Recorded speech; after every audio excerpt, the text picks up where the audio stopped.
Welcome to the November academic meeting with all these great people centered around here. I'm Stacia Studer, and I serve as Assistant Superintendent of Academics. Let's just whip around again just to make sure everybody's in the know. So, Dr. Schultz. Michelle Schultz, English Language Development Coordinator. Jay McMillan, parent and community member. Kara Anderson, Director of Special Programs. Nancy Gregory, community member. Lacey Adams, Director of Elementary. Becky Dunn, Director of Communications. Sam Davis, Coordinator of College and Career Readiness and Family Services. Ashley McGinnis, Superintendent. Donna Baker, Board Secretary. TLO Duval, Coordinator of Early Childhood. Tom Richmond, Board Member. Tabitha Keyser, Director of Curriculum Instruction and Assessment. Katie Reed, Director of Secondary Ed. Kinsey Norton, Parent Community Member. Reba Kendall, community member. Michael Evans, Community Member.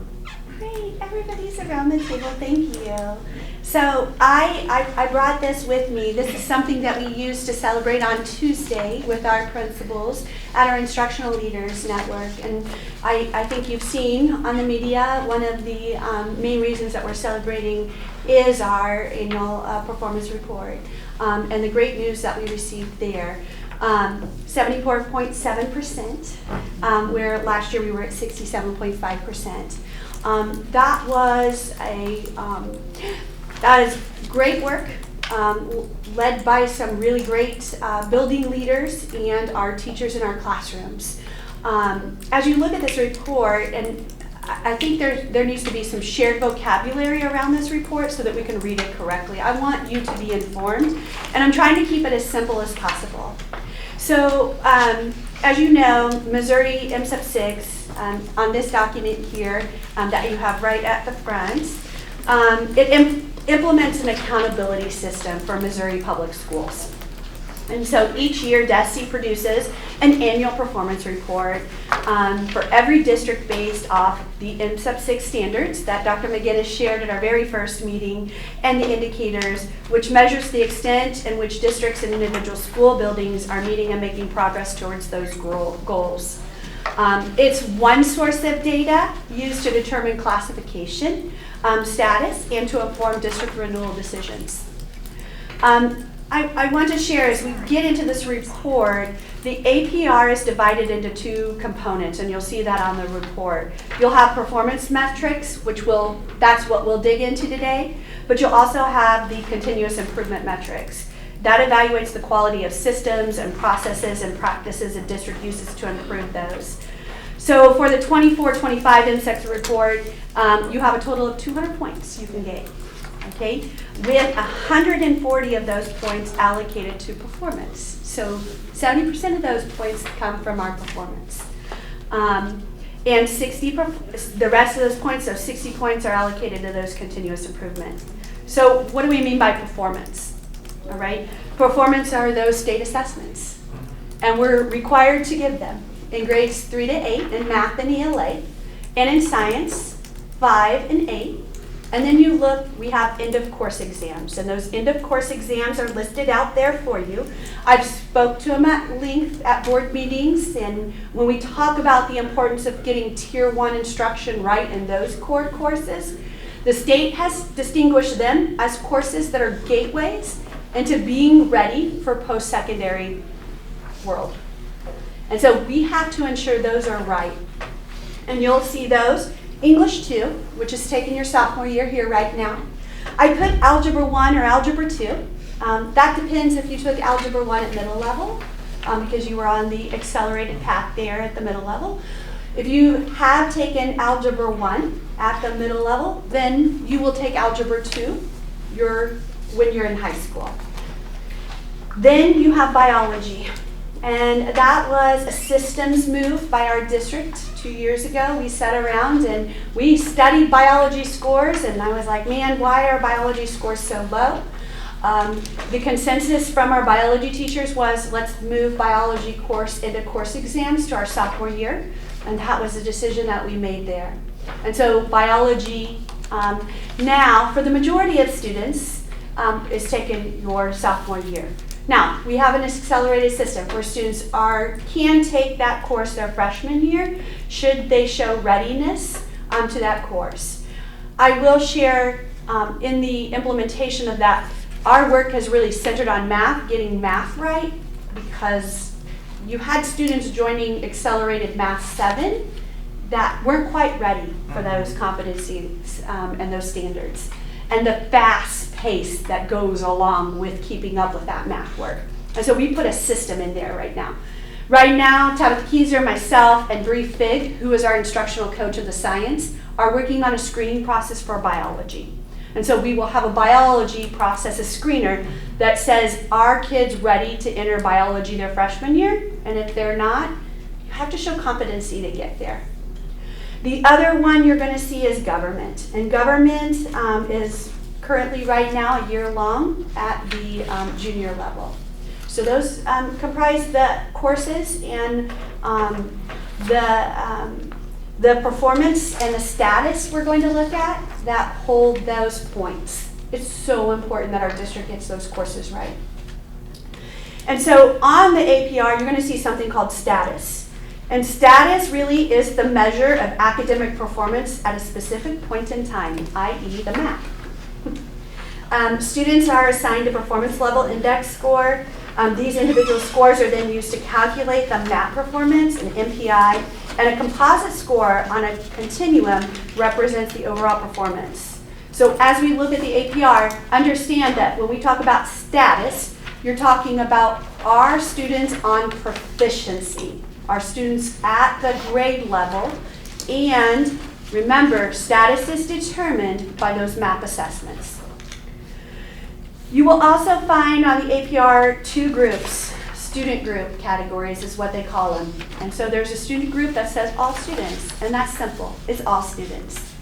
The other group is student group. The student group includes students who have historically performed below the state average. And so the state sets those historical groups up. And those historical groups are Black, Hispanic, direct, certified, or low income, students with disabilities, and English learners. A student only has to belong to one of those groups to be included. So there may be a student that might be in there because they're direct certified and they're a student with a disability. Or they could be a student with a disability and an English language learner. Okay, but they only have to belong to one group to fit into that category. You will also see designation on the APR report. In order to read that correctly, I wanted to set that up. Status is reported in 4 levels, okay? And status is reported as you don't want to be emerging, okay? And that's why that's highlighted red, all right? You don't want to be emerging. The next level would be approaching, okay? You're moving, all right? You're not quite there yet. On track, you're there. Target, you hit the top. So it really is, target is what we're trying to aim at. What you'll see behind Tabitha and Mr. Richmond over there, those are the charts that we used at the Instructional Leaders Network where schools indicated where their school was according to the designation. And so schools looked at their individual reports and then they said, where am I according to the designations? I am so grateful because you will see that we have no emerging. There are no emerging designation. We have a lot of schools in approaching. Okay, we picked some schools up out of the emerging into the approaching. You'll see some schools there. Usually it's about 4 or 5.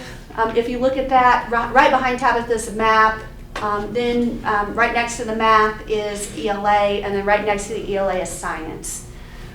Again, remember where those kind of fall. Science is only tested in grades 5, 8, and biology.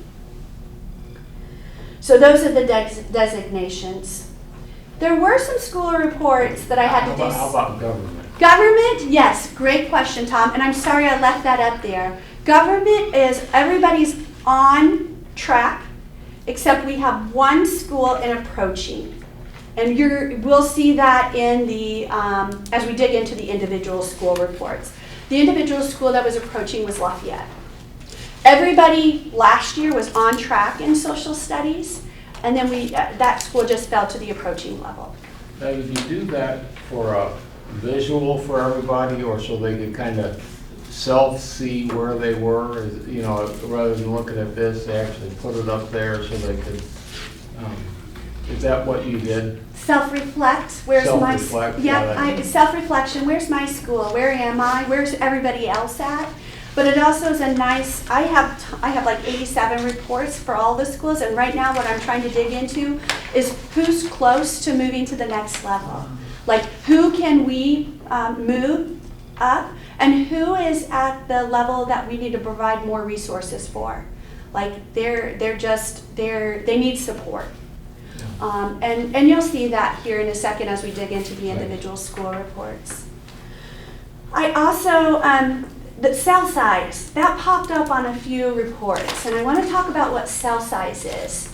Cell size means, you know, if I'm in a rural school and I have less than 30 kids in that school, they will put cell size because they don't, they want to publicly suppress for privacy because you can almost identify in a small school there. Now, here in St. Joe, the cell size fell in the student groups. So the student groups and those cell size fell there. And that means if there are fewer than 30 students in the student group, and remember those student groups are those, the groups that I mentioned before, Black, Hispanic, direct certified, students with disabilities in English language. If you had less than 30 students there, you got a cell size. Okay, so we had a cell size at Bessie Ellison in 5th grade science. Okay, just there's not enough students there to make up a student group, and so they had a cell size in their science area. Underneath there, I also put, as we look at the report, you're probably gonna wonder, like, okay, how can I get my, if I'm a building leader, what's the next level? Like, if I'm approaching, what's gonna move me to the on track? And I put that there for reference. So all students on track, if I am at 380, for me to move on track, I need 389. All right? With math, 370 was the on track. And so you can kind of see, it's been consistent. This has not changed, and it's not expected to change for the next year. Okay, so we know where the target needs to be. It's getting our schools to move there now. You will also see that they have a student group there. So how do I move my student group? And that number you'll find kind of curved out a little bit. So you'll see there. And if you're wanting to look at points, okay, because the MPI, but what you're trying to do is figure out points. Look at a target level, you can get 12 points for being on target. If you're on track, that's how you get your 9 points, approaching 6. So if I'm a school, like I'm looking over there at, I'm going to pick high there, and they're at approaching. So for me to move to the on track, I can gain 3 more points by moving to the on track. All right? So as a building leader, I would look at my APR, look at the content area that I'm most closest to, and move over. Make sure your tier 1 is strong in grade 3, 4, and 5 at height, because those are the grade levels that are responsible for the math testing there. You also see your student group. You do get points there for moving your student group as well. Okay. So are you ready to dig in a little bit? Yes, Jacob. Before we get to the numbers, so when it comes to these core subjects we get tested in, do we have curriculum and resources for all of these areas? We have it for math and ELA at the elementary, and we're currently piloting in science right now. Okay, so how many are we missing? Like, if we set a goal to say, hey, this is what we get judged on every year, what subjects do we not have like purchased state curriculum for right now? Right now we're leading pilot in science, K-5, and we're leading a pilot in secondary social studies, so to support government. So all government teachers right now are using a core resource in their classrooms. I can't wait another year. I do understand that high quality instructional materials are the linchpin to moving this forward. Yeah, because we've seen that like with UFLA and some other material, like when we get the right curriculum with the right teacher, with the right commitments, we see tremendous growth. We do. And so the question would just be like, out of all these subjects that we're getting tested on, what are ones that we don't have curriculums? To me, that would be a priority of the district to say, you know, before secondary things, our first thing is academics. So what curriculum do we need to purchase before we worry about other secondary issues? And curriculum, we have the standards. It's the resources that support those Okay. standards. I see what you're saying, yeah. I always get those words. No, yeah, that's okay. And those are great questions, Jacob, and I Right. want you to ask those questions. So the Missouri has outlined K-12 and says these are your Missouri learning standards. Okay. Now, as we were in COVID, what happened, those dollars moved to software. And I'm pulling them out of software now and putting them back into what we know are evidence-based instructional resources. And so that's why we really needed the benchmark advance. So would you say we're at like 80% or I'd say 90% or? I would say 90% right now. Great. Because we are, we don't have anything approved in government yet, but we're implementing and piloting a government core resource in those classrooms right now. So is there a correlation between moving back to curriculum and our APR going up? Yes. Okay. You're so on it, Mr. McMillan.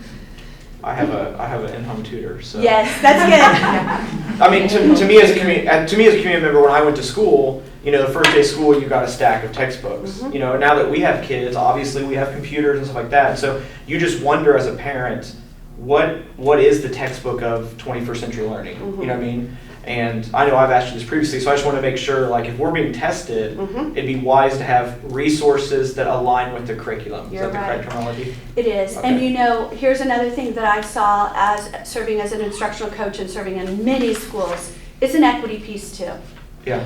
So if I move from Carden Park to Limber, I may get a hodgepodge of whatever the teacher was teaching me there, but we need a scope and sequence that outlines when that child moves to Limber, they receive the same instructional materials. They're on scope and sequence. It was not, there was no streamlined process there. And with teacher recruitment, wouldn't it help if you have, like, if I'm interviewing for a district and during my interview you say, here's what we have for you day one, compared to you're going to be pulling research, you know what I mean? Because we have a lot of first-year teachers. I wasn't at the last meeting, but I watched the meeting, and the question was, is there a correlation between tenured teachers and young teachers? But you could also say, is there a correlation between young teachers that have curriculum and young teachers who don't have curriculum? Yeah. And as serving in as director of curriculum instruction and getting to work with new teachers, that was the first thing that teachers asked. Where's my textbooks? What am I supposed to be using for the class? Yeah. And we didn't have anything. And so it's been a process where we had Ready Math, and we've continued Ready Math. And last October, I brought a room of teachers in, brought teachers to the table. We've used Ready Math for some time, and I thought, well, should we rethink that core resource? And overwhelmingly, the teachers that were present had high results in their student outcomes. And I listened to all the things they said. It takes a while to get used to a resource, and so please don't change the resource if you're going to add an ELA resource. And so that what was shared. If we're going to add an ELA resource, don't change the math resource just yet. We feel the math resource is solid. It meets expectations according to Ed reports. It's one of the top pieces. But at that time I was like, how much can a teacher handle with change? And the ELA resource was going to be enough to handle in that work. So those are great questions, Jacob. Yes. So these resources, we purchase these resources and provide them to our teachers, correct? Yes. How long are these resources active? I mean, how often do they change? You know, if a teacher has it for 2 or 3 years and they finally get comfortable with it, and then all of a sudden a new one is rolled out, what's the standard, I guess, expectation that we will use these resources before we'll have to go a new route. Right. Right now, we're on a 1-year contract. Hold on, that's for Ready Math. But for the Benchmark Advanced, we're on a 6-year contract. Okay. Yeah. And that was a cost savings Completely piece. secured. So we have that, and that was one of 3 resources that were approved by DESE. So DESE came through and said, these are your 3. I thought that, you know, you look at literacy data, and we were right on the line to the state supporting us with funds to purchase those. But in fact, I'm grateful that our literacy scores are going up, that we didn't qualify. We were as low as what we needed to be in literacy to request funds for that. But Benchmark Advance, Amplify, and Wonders were the 3 resources, and we piloted the 2. And Amplify, they did not have print materials for K-1-2. And I just read just today, early this morning, Adam Grant posted, we could get rid of, he's a huge educational resource, he would recommend that we get rid of laptops and iPads in general altogether in classrooms. And so the ELA resource is all annotating, paper, pencil, handwriting, all the great things that we know now that move our students forward in literacy work. Those are wonderful questions. I am excited to share with you. You have this report here, and this is really where we've come. And if you can start at the bottom, you'll see 2022 was the pilot year, and we were at 67.6. And then we grew 63.2, 67.5, and then 74.7. Behind there, you'll see, I wanted to show you 2024's APR report, and that's highlighted there for you. You can see status. I'm jumping underneath performance there. So again, last year we were at 67.5. You'll see that our designation there, acceptance, social studies was all approaching. As a district, as a whole, as a district, we were approaching. Then in social studies, we were on track. Then look what our growth showed us. Emerging. So that's that red light, right? You don't want to see because you don't want your kids to fall in that category. That means in the classrooms, are we growing kids? And at this particular point, we got emerging in English language arts. And then we got emerging category in science. In math, we were at approaching. And social studies, we were on track and target there. And I'm only focused on, right now, the top portions with growth and status. Because again, that's where the math assessment lies. So I can almost pick out, when we get that performance level detail report in July and August, where we're going to fall as a district. So I can look at that and say, did we grow or did we not grow? And it shakes out to be right on. So that's 24. Goodbye 24, because we get to say hello to all the great things that happened in 24, 25. And what I did was I highlighted for you the things we moved last year. And so look at English language arts, look at mathematics, and look at science. Again, we were wanting to ensure strong Tier 1 instruction, and so it wasn't in place yet. And so we know at that particular point that we were probably going to have to get our points in the growth category. We were too far out to be close to on track for us to make any points in status. This next year, we're going to work on status. And that's what I've told the principals, that's what I told our academic service team. We are focused on status this year, entirely. And so what you'll see is that the designations and status did not move for us. Okay? But, gosh darn it, we were so close. And so if you take your little chart here that I had for you at the very beginning, if you look at status for all students in ELA, which was the closest by far, and I am most critical of the subject that I used to teach, ELA, but you will see that 381 again was the on track level, and we were 374.8. Boy, that science there for all students makes me so upset. We were at 371.9. Guess what moved us to on target? 372. Oh, man. So we were almost there. Okay. The one that I have my eye on and that Tabitha and I just circled around again today and had conversations about, because we watch this like a hawk. And I said, how's that government resource panning out in our classrooms? What supports? Our government teachers were pulled today to provide learning together to support them in the work that they're leading in our classrooms. And so there are targeted supports centered around that right now, because look what happened there in the social studies. We dropped to approaching and on track there. And that's one subject. We can get that right.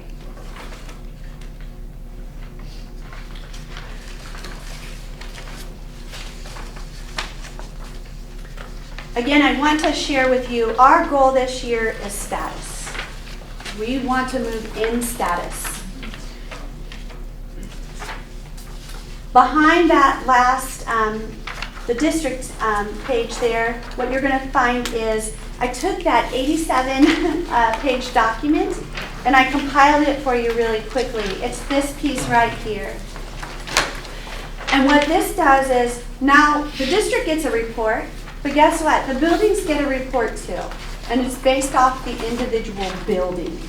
And so it's like it's a measurement for principals on how well Tier 1 instruction is going. And so you'll see 23 all the way to 25. I want to share, and we're so grateful that all of our secondary sites, all 4 middle and the 3 high, moved up. Okay.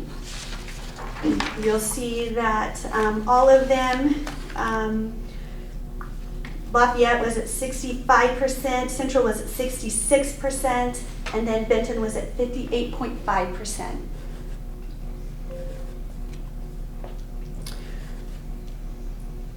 You'll see the 4 middle there. Wow, what an increase. Shout out to Truman there. Really centered around Tier 1 there. Spring Garden and Bodie moved about 10 points there. So you'll see that Bodie is sitting at 66.3%, 60.8%, and Riverview's 55.4%. And then you'll see those elementaries. We'll take our 21 at Pickett, so. Yes, we gave a special shout out to the team at Pickett there. So when you're looking at these numbers, like schools don't go from like 45 to 55 to 60, like on the elementary level. You see like substantial jumps. Like if you just look at these 13 schools, either they're 40s or they're 70s. It doesn't seem to be like a slow progression. Is there indicators or reasons why these jumps are so extreme? I mean, is it just testing variation, or is there actual indicators that we've identified? Because these jumps are ginormous. So I'm going to tell you, Mr. McMillan, we had some learning on PLCs last year. So PLC is professional learning communities. And what I noticed in my work, and I'll let Dr. Reed and Dr. Adams speak too, when I would work with teachers, I say, how are your students performing? Give me some external pieces of data and let me know how they're performing. Not your professional judgment, but how are they performing? And then I would bring the assessment data back to the table. That was a missing piece. That assessment data wasn't included in the conversation. And so what the PLCs did was they brought the data back to the table. You center around a results orientation. That's one of the key pieces of a PLC. You have that results orientation, and you look at the student data. And you go back and forth, because you guys, I served in the classroom for 20 years. There's a relationship piece that goes into closing achievement gaps. I'll say that again. There's a relationship piece that goes into closing those achievement gaps. You have to have a relationship with a student to have them want to perform with you and for you. Wouldn't you also say there's a relationship between building admin and staff? Yes. Yes. Climate and culture is so, so very important. Dr. Adams, Dr. Reed, you guys have anything, what caused these huge jumps that you see? I would speak to the PLC and more just specifically that a central tenet to that is by student, by standard. And so when you're talking about at the elementary level seeing huge jumps, the zone of proximal development for them is smaller. And so when you go by student, by standard, in a PLC you can see huge turnaround in those areas. And the same, it's they don't meet as frequently at the secondary level because of our structure compared to theirs. But being able to rework master schedules and implement that common time together really makes a difference in what the students are seeing, and that's where you see it in their assessment scores. So I would agree that the PLCs make a huge difference. I would echo that. I think there's been a strong emphasis the last couple of years in our department of aligning our curriculum, our assessment, and our instruction. So giving staff the tools to even know what's expected. So our instructional methods, the math, the literacy structures that we say, hey, teachers, this is what best practice is when delivering instruction. This is how you should gradually release or model aloud a piece of text. So those things, we're just giving teachers tools, I think, to better equip them to meet grade level standards. We focus a lot, we've had a lot of work with Clarity and the work with Kara Vandis and her team, and that really brings to light what is a grade level standard and what should we expect students to be able to do per grade level, per content.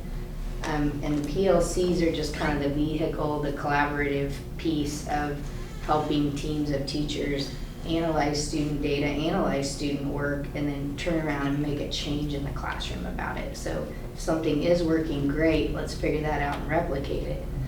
If it isn't working, then what instructional moves do we need to make with our students? And so I think there's been a lot of work. There's been a lot of professional development as well in the science of reading and foundational reading skills. A lot of our teachers have become LETRS certified. A lot of our administrators have become LETRS certified. So when you start aligning, and you backwards design from your data what your professional development should be, what your assessments look like, what your instruction should mirror, when you start aligning those pieces, it starts to come together for teachers. It makes their job easier.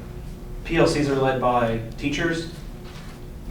Yes. That's the goal. Okay. The goal is that teachers would be the facilitators of that. And so, but naturally when you start something new, depending on where teams are, and they're all at different places along the continuum, some start out and they need a lot of guidance and somebody to help facilitate, but as they become stronger with the process, some schools are fully implemented and they are ran by teachers. Stacia, can you speak to sorry, Dr. Studer? No. I wish I'm not a doctor yet, so.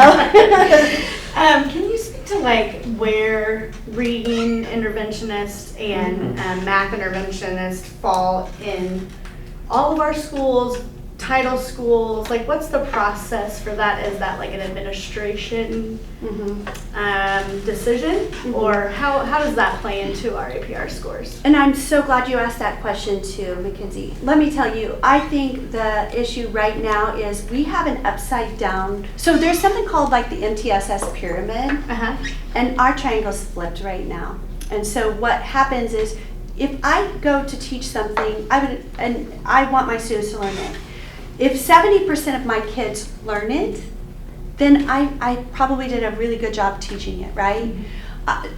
The problem is right now is in some of our buildings, we're sitting at 20%, we're sitting at 15%, we're sitting at 23%. And so we don't have tier 1 instruction right there. And so we got to get that right there first. Are we providing on grade level instruction there?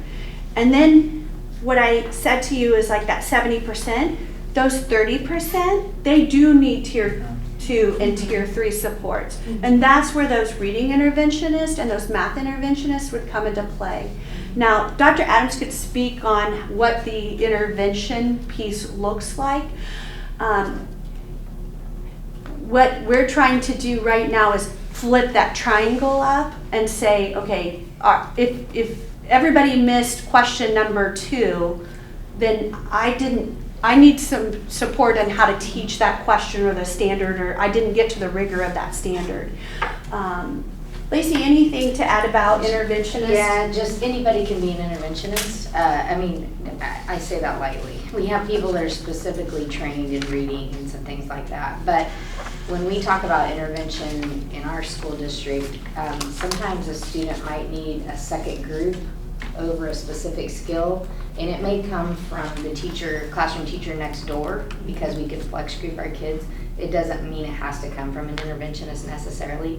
But when we talk about intervention, it's all about dosage. So what does the child need? And so when you talk about dosage, you look at time, frequency, intensity, those kind of things. And so students receive different doses based on what they need, and we have a schedule that allows us to do that at the elementary level, where we can share kids across grade levels or above or below grade levels if needed. I just sat in a PLC at Carden Park this afternoon where they were using lots of data to group their students for literacy, and so there were probably 15 people sitting around the table helping group these kids based on their needs. And it can be skill, it can be maybe it's a comprehension strategy they're lacking, but we use the data to tell us that, and then we adjust our instruction. And they do that it can be as often as needed.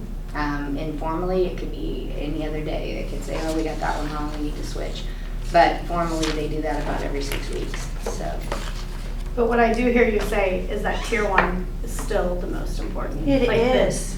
You can't get out of a tier 1 problem and try to fix it in tier 2 and tier 3. That makes sense. You have to get your tier 1 right. And what Dr. Adams shared, we're trying to share with teachers frameworks, protocols, high curricular instructional materials. What we need now is implementation. Yeah. That we are providing these resources and tools for you to be successful. I'm grateful for the board in the approval of those resources. You have what you need, use it. Yeah. Don't go back to what you have been using. Use what has been DESE approved and board approved. So. Well, I have a question. Yes. So, since I heard you say really an interventionist can be anyone, and speaking from, I know you said, I would say that lightly, but I'm just wondering how much community involvement is there if you need help in a particular school, say for instance SCAPE, if they need help in a certain subject matter, whether it's reading or math, are there now currently volunteers that just come in out of the community to help teachers with whatever they need? And if not, is there a way to, make that, be aware so that people in the community who want to help the schools could become involved to be part of that asset to help? I know some schools have, Dr. Adams, anything about I know Lindbergh has done some work in there. I see them post. It's different at each school, really. The level of volunteers and parent involvement is different at each school. I know Lindbergh has a fantastic program going on where they're bringing in volunteers, really good kids. They set goals. They have after-school tutoring where that's probably one of our biggest opportunities is to have folks that will help tutor kids before or after school. But when I say anybody can be an interventionist, I mean not anybody can be an interventionist. When we're talking about tier 2 or tier 3, and that's again back to that MTSS triangle, you need to be more specialized the higher you go in the tiers. And so a lot of our reading interventionists have loads of training. They have a master's in reading. They're Gordon Gillingham trained. They have been through letters. They've been through training with how to administer a variety of assessments. And so we would love and take all volunteers. You can't have enough literacy. You just can't have enough literacy instruction going on in your classroom. And I'm a firm believer if a student can read, these other subjects are all going to improve. Exactly. Because some of our math issues, when you really drill down to it, it appears to be that maybe they can't problem solve, but really the root of the problem may be that they just can't read through and get through a multi-step problem. So literacy is a big focus for us. Or there's an element of comprehension there too. Right. You know what I mean? I've always found what are they really asking for, and they that's one of the problem solving techniques is what are they really asking Right. Well, and here's a big piece with the new ELA resource. There's so much learning right now behind background knowledge and a student developing background knowledge. And communities where you have kids most at risk who don't have experiences and opportunities, where do you gain background knowledge? Where do you gain experiences? And a lot of your gaining of background knowledge happens through reading and building on that. And so as I get up into the upper grades, if I'm reading a story about baseball and I've never experienced baseball or played baseball, I don't understand the story. And so that's what's going to be a key piece with the benchmark advance is developing our students' background knowledge, that they're exposed to things beyond what they're experiencing at home or in their neighborhood, just a variety of opportunities and experiences there. Again, that's why our science resource, the one we're piloting at elementary, includes hands-on experiments, play. Get away from this. We didn't even turn on the digital access.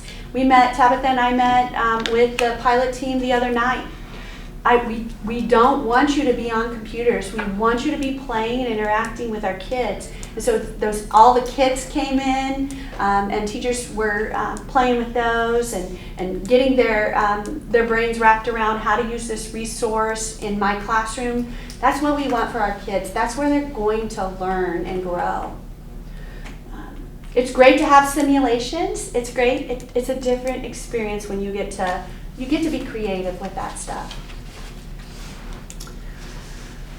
I know I've shared so much information with you. I did bring in Dr. Scholes here because one of the groups that is in our student group is the English learners. And there were some questions last time about English learners and their what we have going on in the work with the LD. So I am going to turn this over to Michelle, and I believe she's handed you guys something as well. Yes, you have a page that looks like this at the back. And I will start in the lower right-hand corner, just so you can see how our population has grown since we kind of started keeping records on that in 2009. You can see we went from 314 students to 1,334. So we've grown quite a lot. Our LEP, which is our students who get services, is now 11.98% of the total population. And when we count in our monitors, which are kids that have tested out, they still have to be watched, 13.4%. And then we have 10% that we share with the special education department. They're dual identified. And so the number I used, just in case someone asked, was 9,969, because at one point that was our exact number of students that we had. And of course their number varies and our number varies a little bit each time. So we had really great news on this, and it's not just us obviously, because in the student group, Black and Hispanic also, but then free and reduced lunch, special education, and ELD are all in that subgroup, but on track in growth. And so that was great to see because we were on track in growth. We really want that. Of course, there's the opportunity now in the performance area to improve where that student group is at. And so I know that everybody is working very hard towards that goal. For ELL, we can also improve our percent of L's making growth on our yearly Access English Proficiency Test. We're at 48.4%, which is decent, but we want to be higher. And then, you know, if you look at the big one there, we're really happy with that because our graduation rate was 84.5%. To give some perspective on that, we were down at 60% in 2023. To give further perspective, you can see the Missouri line there that's in red.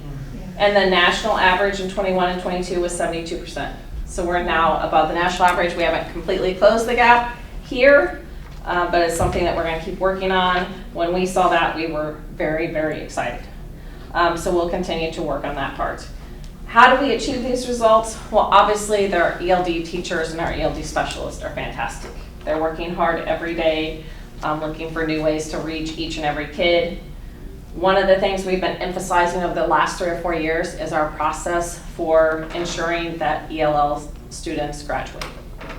And so that process is definitely grade checks periodically, checking that they have the credits that they need. If they don't have the credits, why don't they have the credits? We work closely with Dr. Davis if there's any questions about credits, and just really making sure that we meet with parents then if we need to say, hey, here's what we need to do to make sure that this graduation happens. In the future, and right now, we're aligning our ELD curriculum with Tier 1. Yay. So we're working towards that. We're hoping to get something from Benchmark that is for ELD students specifically to further that alignment. So we're working on that. Our teachers this year do their professional development with the other teachers. So they're getting some of that benchmark training and some of those things as well, which before we would be separate. So that's great because we're aligning there. And also our ELD specialists are fantastic and they are doing JPEDS, job embedded professional development for our ELD teachers as well. So that's something that's new and that's really, we think, going to move the needle. So all in all, exciting news. Of course, we always find ways that we want to improve, especially in that achievement performance area, but we will keep working there. Any questions on that part? Good progress. Yes. How much of our ELD staff has come out of the classroom? Like I know, like at Pickett, we've had teachers that leave second grade and they go to the ELD department. They do. Sometimes we hire from in-district and sometimes they're from outside of district. We don't really keep track as far as the exact percentage of those. But yes, certainly that's a question that we get. And I know Stacia and I have talked about this a lot. And you know, obviously we need great teachers in Tier 1, but we also have to remember these kids are 12, 13% of our population, so they need great teachers too so that they succeed. Yeah. So we try to balance it out and try to work I was just reading together. backwards that if you have a teacher that's been teaching Tier 1 in English for 15 years and then they switch departments, now your Tier 1 aligning with your ELD program is a lot easier because they already have the Tier 1 foundation. That is a very good point that I make, Mr. McMillan. that really helps to bring that along. Don't say this together. Well, just as a parent and just as a, like a PTA volunteer, and you see which teachers you're building, I hate to use the word lose, but you know, you see these teachers you lose and you're like, man, we want to keep that one. It's nice to know that where they're going, there is a correlation that is improving the district. And it's nice to see that while we may sacrifice a teacher, it's improving other students and the district as a whole. And what we have to remember is they're all our students. So like I said, there's 12, 13% of our students. We can't move the needle as a district with APR without moving special education, without moving ELD. So we try to work together to make sure that that happens. Yeah. Yeah. But that's a great question. Well, I've shared a lot of data with you today. I think, Donna, do we have till 4? Is that right? We have till 4, right? Yes. Yay, good. Okay. On the back here of this little cheat sheet that I put, I want you to kind of reflect. You've seen a lot of data. You've heard a lot of us speak. I want to hear your thinking as an external piece. So one of the first questions I asked, what are celebrations of bright spots? So where do you see the greatest growth or success in our schools over the last 3 years? And then number 3, what are some trends, patterns, and opportunities for growth that you can see that we might want to put more attention to? And then what do you feel for us would be one district action informed by the data that you just kind of reviewed with us. Do you believe that would have the greatest positive impact on student performance next year? So if you would just take a minute.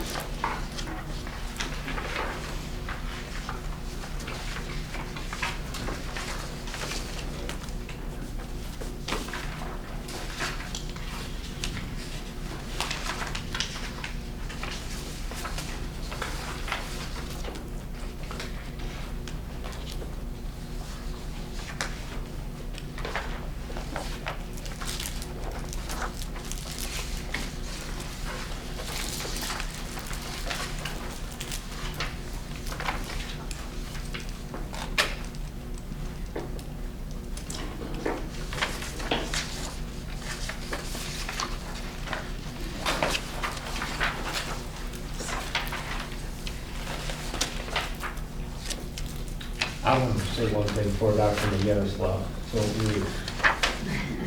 I'll tell you what I'm so encouraged about today, really incredibly encouraged, not just the results, but not one time have I heard you all talk about that the standards aren't right. There's always been this thing of all they do is teach to the standards and the standards aren't right. I've not heard of one bit of that complaint. The standards are the standards. And your focus, and you're counting on the fact that Jesse and others have created appropriate standards, and rather than fighting that battle in front of the students, you're actually teaching to those, and I want to congratulate the whole staff on that being the case. There wasn't one mention of that today. That's pretty incredible. Thank you, Mr. Mitchell. Yeah.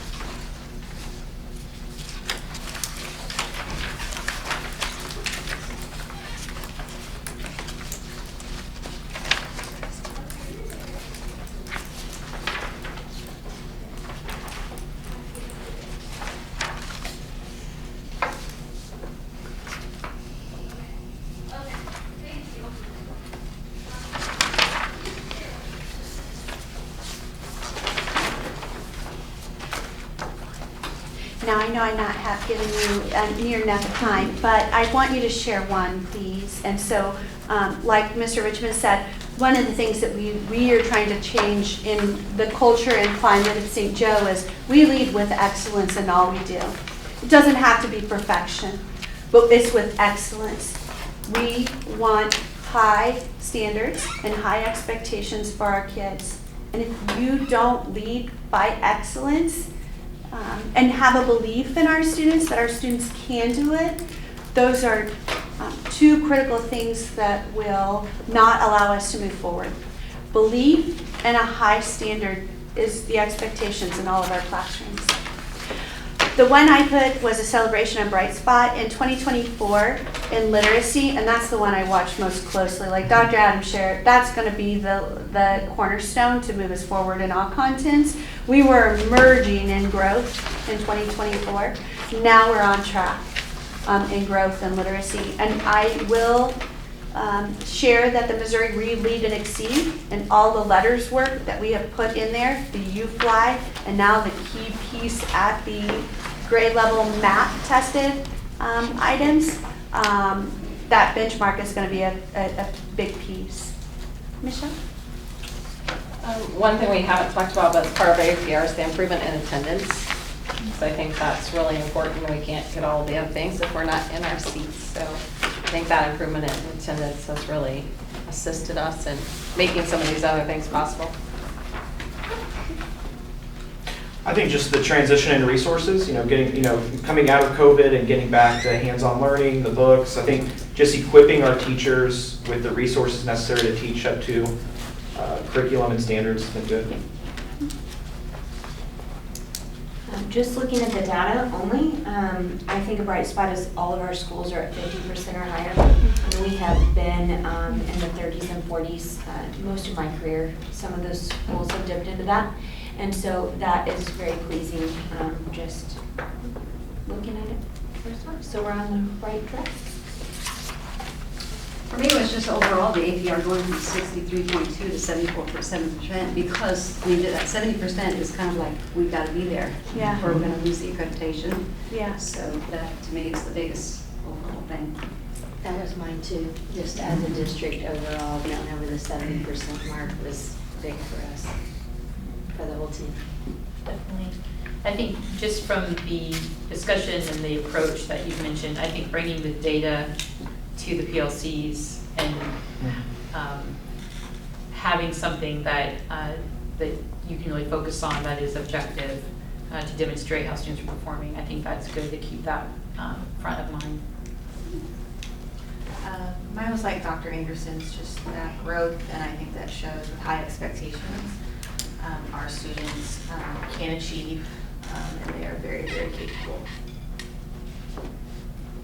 Mine kind of goes along with what a lot of people have already said, but overall, the alignment, I feel like we're reaping the benefits right now of some of the hard work of the alignment of our PD, which we've had good PD, but now we've also got some resources to be able to teach those grade level standards, getting our tier 1 solid, having high expectations, and then also the accountability piece. So ensuring that we are really all doing those things. And so we've got it. I loved your questions about which ones we have, which resources we still need, because I do think that that is a big piece of it. And so I think it shows. I'm going to speak a little bit from my my history and industry, I appreciate, Stacia knows, no one appreciates the APR improvement more than I do. I make her call it out every single meeting. Every board meeting. Right. Thank you for doing, yes, thank you, we appreciate it. Every single meeting I do that. We're talking about facilities. What are Don't look too much, APR? guys. I'd rather talk about that. Yeah. But I want to say this, and this is the culmination of our responsibility, I believe, and what we're doing is that 4-year graduation is on track. And I think that we just need to realize as a community that a #1 responsibility for us is to help our kids be able to graduate and build a platform for success into the future. And so I know that doesn't happen in the senior year. That happens all the way along. So I'm not discounting any of the other things, but I just think that our ultimate measure of success is how are we launching our kids. And if a kid doesn't have a high school diploma or, in the old world, a GED, they're not launched. So. I want to speak to the work that Stacia's done in building our academic infrastructure, because having an insider view as someone who was just a principal, about 4 months ago, my partnership with the instructional coach in my building was instrumental in helping to grow Edison, and now I'm able to see what they're doing behind the scenes at the district level, and they don't always get the recognition that they deserve for that. So, like I spoke to before, I think that our academic growth that we're seeing in each building is related to getting educators out of those silos. And whether that is a silo in my planning, or my looking at student data and that assessment, or my silo in what I'm putting in front of the students. And we've been able to do that through resources and the district investing in the time for teachers to meet and all be off at the same time. It's not the easiest thing to manage. And so it is, like you were talking about before, if this is our goal and we're putting this first, then everything else comes secondary. And I think that we're seeing the benefits of getting educators together with the resources and the student work and creating a learning community around those students. And so I think that is the bright spot that we're seeing in a lot of these numbers. Mine kind of echoes a few, but just that curriculum piece, aligning the curriculum to the standards and just that tier 1 instruction. I appreciate following the research on technology where it's useful, but also like there's a place for that. I know as a parent, the easier thing is the like, here, Yeah. here you go, and to do the hard work to move back from that is, I appreciate that. I agree. Aligning curriculum with standards, I think is critical. I think we're reaping benefits here from the iFly implementation. I think that was a turning point. Students have to be able to read to take tests, and they couldn't.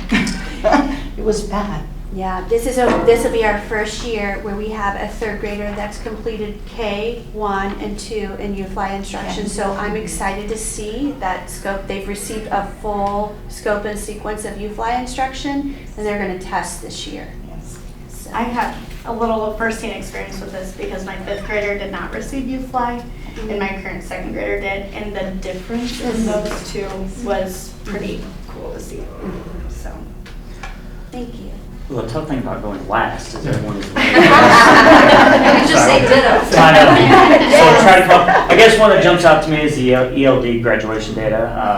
Obviously we have a large population of the EL students from, the 2009 to what it is now.